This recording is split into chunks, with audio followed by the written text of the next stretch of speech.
setores de atividades que eu tenho procurado evitar são setores de atividade que, historicamente, demonstram que as empresas elas não mantêm um grande espaço de tempo, não duram muito tempo. Se vocês pegarem o histórico da maioria das empresas de aviação, por exemplo, nós tivemos a Real Transportes Aéreos, a Panair do Brasil, a Varig, a Cruzeiro do Sul, a Transbrasil, enfim, tivemos uma infinidade de ações, de empresas de aviação. Agora, por que essas empresas elas têm assim essa característica de não se consolidarem dentro desse critério de perenidade? É porque elas não dependem delas, elas dependem exclusivamente de terceiros. Uma empresa de aviação, ela depende do aeroporto, que ela tem que pagar, ela depende do combustível, ela depende da manutenção dos equipamentos, que nem sempre são feitos aqui no país, ela depende também da regulamentação, do preço das passagens, enfim, ela tem um sem número de controles que nem sempre ela consegue gerenciar. Por isso, eu acho que ela não se enquadra numa empresa que tem essa condição de perenidade, tá certo? O setor, ele pode ser perene, mas as empresas, elas não são perenes. Porque eu acredito que nós sempre teremos o setor de aviação, mas não com as mesmas empresas. O setor de construção é um setor que a maioria das empresas que estão listadas nessa atividade são empresas que não possuem patrimônio. A grande realidade é essa. Eles utilizam o quê? Utilizam o caixa do próprio adquirente para edificarem as construções, né? Principalmente quando são construções de residências, né? Isso pode não ser o mesmo caso na questão de construções de galpões ou de lajes corporativas, mas de qualquer maneira o conceito é mais ou menos o mesmo. Eles vão depender sempre ou de uma aquisição ou de uma locação. Esse setor ele varia muito em função da forma como se conduzem os agentes econômicos nos diversos estágios de um ciclo, não é isso? Hoje nós estamos atravessando um ciclo um tanto quanto recessivo, porque nós tivemos um período bastante fértil na questão de construções e esse período parece que inflacionou o número de imóveis em construção. Muitos compraram imóveis na planta, imaginando que talvez depois de pronto eles teriam um mercado regular, e isso não aconteceu, em virtude de inúmeros fatores, entre os quais a gente poderia citar a perda de poder aquisitivo do indivíduo, não é isso? Então o setor de construção é um setor que eu também me atrevo a não recomendar em virtude desses fatores que eu elenquei. Turismo é um outro setor que ele tem características perversas, não é isso? Porque na razão direta que uma empresa que opera exterior, ela tem a incidência da questão cambial, e a questão cambial às vezes penaliza demais.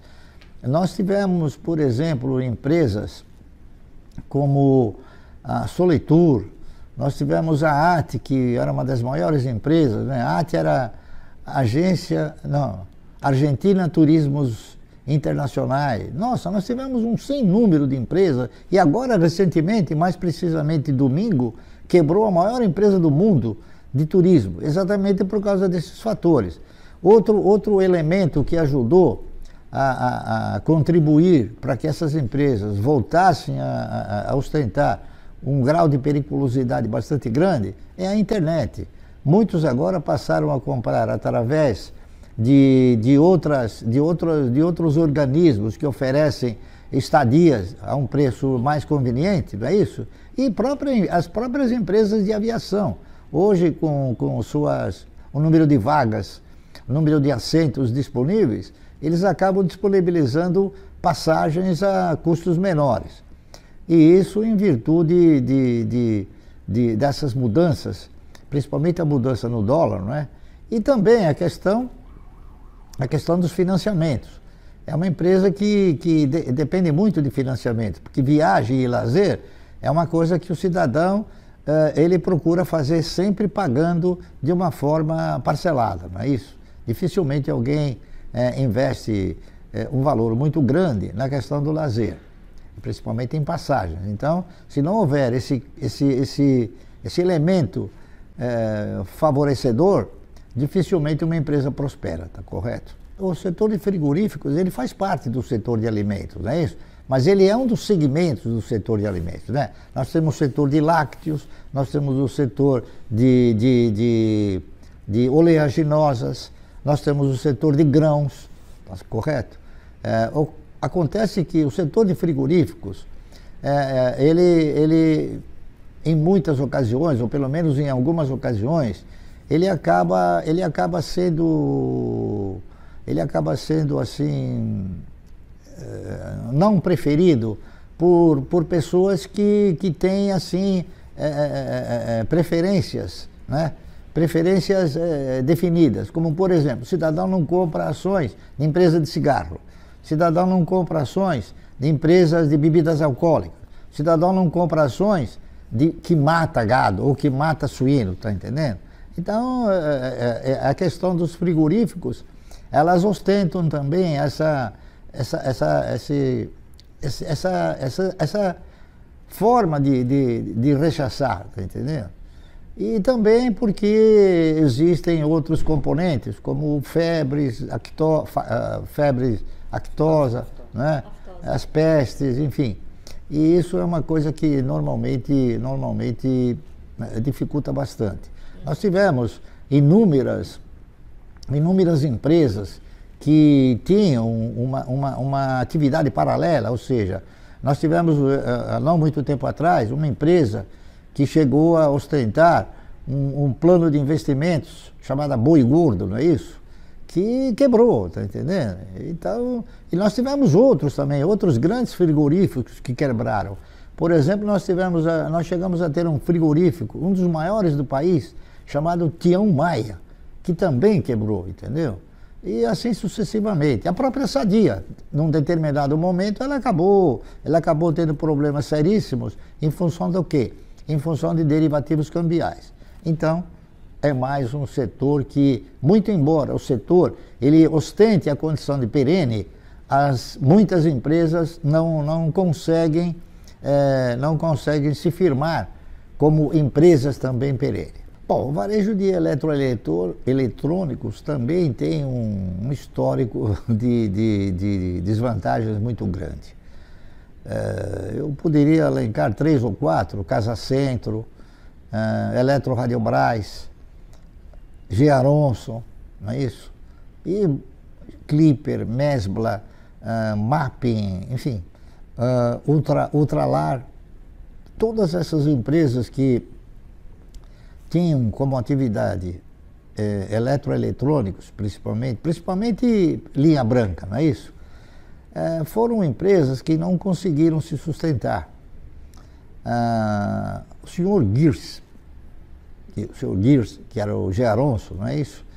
Ele em uma ocasião, conversando com ele foi claro, ele disse que realmente era um setor bastante difícil de se consolidar, porque num país como o nosso, que ostentava uma inflação muito grande, períodos com inflação grande, você comprava uma geladeira por R$1.000 e vendia a geladeira por R$1.500 em 10 parcelas. Ao termo do 6º mês, você estava pagando a geladeira nova por R$1.800. Então, quer dizer, você tinha que sistematizar um aporte de capital de giro sempre constante. Por quê? Porque a venda ela não conseguia contemplar a compra futura. Então, é também um setor de atividade que me agrada muito pouco e que eu sistematicamente não invisto em virtude desses fatores. Ok? Dificilmente as pessoas também compram à vista, não é isso? As pessoas utilizam o crediário e eu acredito também por força das prestações, da forma parcelada como se conduz, dependendo evidentemente de como está a inflação,